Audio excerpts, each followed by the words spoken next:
So if you have trouble with my name, guys, just pretend you bought something new, stick my name in front of it. My new car, my new shoes, probably the best way to go. But looking at this audience, I think my name should actually turn to Manold or not so new now. We are a cloud-based consulting firm, so recently what we're looking at is technology. All it helps us do is fail or succeed faster if we don't have the business process side alongside of it. So what we're doing is pushing thought leadership ahead with the cloud. Now, my lesson learned is really don't go it alone. Typically, with most startups or smaller companies, we're trying to do more and more with less. So I'm going to tell you a couple of stories.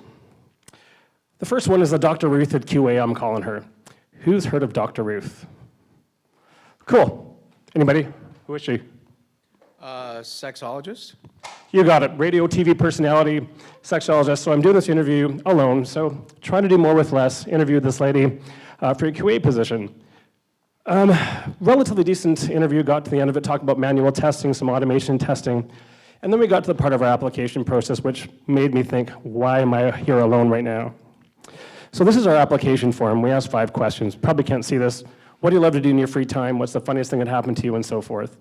So I looked at her application. It says, what do you love to do in your free time? She's like, well, I used to be a doctor. So of course I look at her and say, well, what kind of doctor were you? She's like, I was a sex doctor. Oh my God, did you have an epiphany? How did you move from being a doctor to becoming a QA analyst? And as I was making my notes, she reached over into her purse and pulled out this, put it on her hand, and asked to check my prostate. So again, wondering why I was sitting there alone trying to do more with less. The next one I want to go to is the angry IT guy I'm calling. So fortunately, a week later, I've learned my lesson to not be alone by myself in these interviews. So this gentleman was supposed to come in at 9:30. At 9:45, I called him in my very compassionate tone, going, I hope you're okay. You haven't gotten in a car accident. Hope you didn't get your wires crossed. Sitting here waiting for you. 10:02, he shows up, signing in on an online app, trying to sign, very frustrated. I walked up to him like, oh, did you have any trouble showing up? No, I've been to this area many times before. He signs in, we go to the room, we sit down with my colleague. Thank God I had somebody with me. And we sat down, and I was like, you know what, Manu? I can't let this go. So I said, you know, I'd be really remiss if I didn't bring up the fact that you're 20 minutes late and you haven't given me an apology. He says to me, he's like, I thought Traction was really laid back. I'm like, yeah, we're pretty laid back, but don't take being laid back as an excuse for unprofessionalism. He's like, do you want me to leave? I said, really interesting that you want me to, the first thing you go to is you want me to leave after I ask you a question? I'm like, no, yeah, I want you to leave. Slams his book down, he's like, I'm out of here. I'm gonna effing kill you.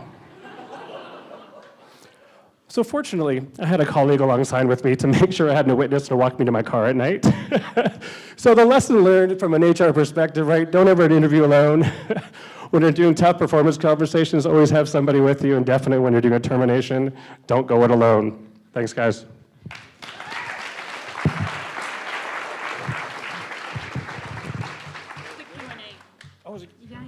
What are you going to ask on this? This is going to get interesting. Anyone have? Yeah. Okay. Anyone have any questions? Raise your hands. A good one. Okay. Well, it's usually like hands are going up, but I was going to ask. Go for it. Manu, what did you do? What kind of answers are you looking for? What are you trying to find out about the person from the funniest thing that happened in the last 5 days question? Yeah, absolutely. So we're a culture-first organization, so I don't really believe in hiring in skills, how we base on who you are, not the skills you bring to the table. So for us, it's culture fit, personality first. Because I mean, I can't teach humility, I can't teach a work ethic, and I can't teach intelligence, but I can certainly teach you how to code in JavaScript. I can teach you how to run a good BA session, and that's kind of the theory behind it.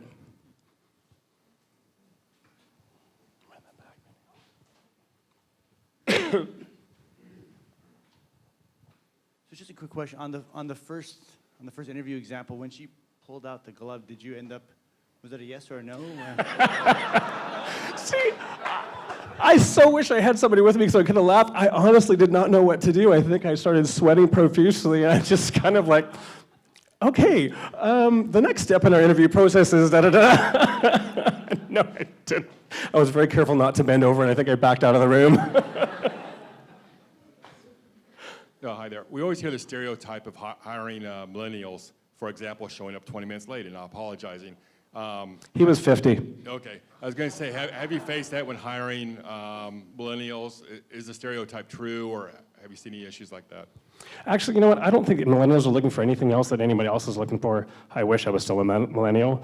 But I mean, I want my job to make a difference. I want to work with a company that has good corporate social responsibility. I want to have fun at work, and I want to work with the best friend at work. And I don't think that I'm typically millennial, but I think everyone that I work with in my company, 330 strong, we all that share those same type of values, and we actually don't have any of those millennial type problems. Everybody is always on time for work, and they work really hard, and they're awesome to work with.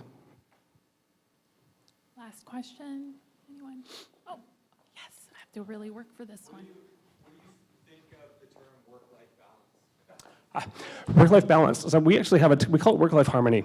Because I think each one of us has different strains in our lives at different points in our lives. So for me, work-life balance really has that kind of good or bad, bilateral kind of thing. So for us, it's more about work-life harmony, and we look to each one of us that works with each other to balance us each out. And so no one's an island, right? And everyone's got different thresholds. Mine's different, maybe on a Monday than somebody else's on a Thursday. So we want to. It's tough to shut off, but we look to each other and like, hey, stop.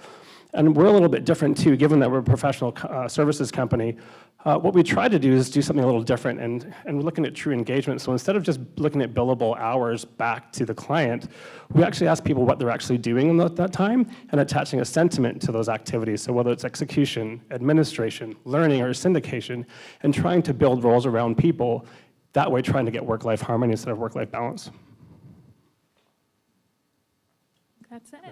Yeah, thank you so much, Manu.